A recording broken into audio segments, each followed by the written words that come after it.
150 years ago, a group of people decided to start studying scripture together and ultimately ended up doing the work of sharing their resources so that they could start a church on the north side of Oshkosh.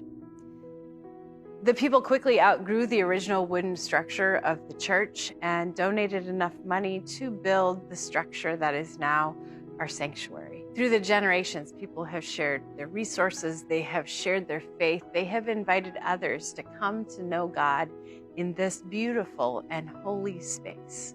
The building has been added onto 3 different times throughout our history, once in 1924, once in 1965, and again in 1994. I'm Cathy Weigand, she, her, hers. I serve as the pastor here at Algoma Boulevard United Methodist Church, originally known as the Algoma Street Methodist Episcopal Church.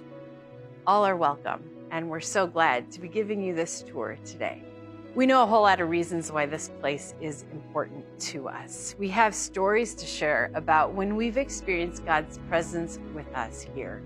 Maybe it was on a mission trip or during Christmas Eve service. Maybe it was in a Sunday school class or in doing something fun to take care of this place.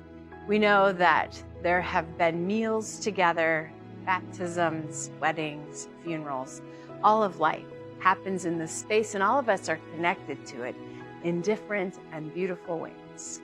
In addition to our own stories, we continue to find ways to reach out to others, not only people in our congregation, but people in our community and all over the world, seeking to find new ways to share God's love, God's grace, and God's presence with everyone that we meet.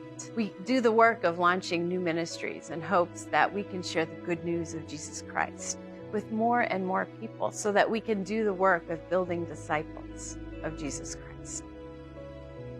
Work has begun this week by the city working on a new sewer line on Algoma Boulevard. Now, some years ago, the same work happened on New York Ave, and we received a bill for that at the time. We'll be waiting to receive a bill for this project, and we expect it to be around $40,000 to reconnect our sewer lines to the new city lines. As you can see, our parking lot has some problems. It has been resurfaced and repaired multiple times, but we're to the point where we have to redo the whole thing. Estimates are coming in at around $100,000. You might ask, Pastor Cathy, what on earth does a parking lot have to do with making disciples for Jesus Christ? Every day we have teachers from Reed Elementary School who park here. Also in the mornings and the afternoons, our Reed parents are dropping off and picking up their kids.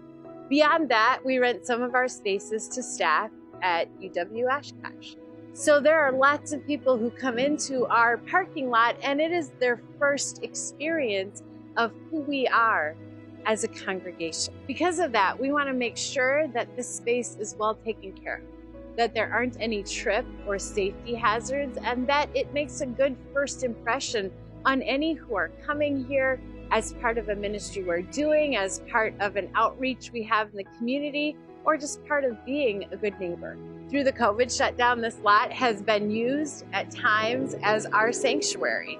Over the years, it's also hosted neighborhood parties and missions projects. We've done all kinds of things in this space. This place gives us an opportunity to invite others to feel welcome and expected here, as well as an opportunity to build and grow in their relationship with God. These projects are important. Join us on a tour of the projects that we are hoping to fund over the next 3 years, projects that open up the opportunities we have to share God's love in the world.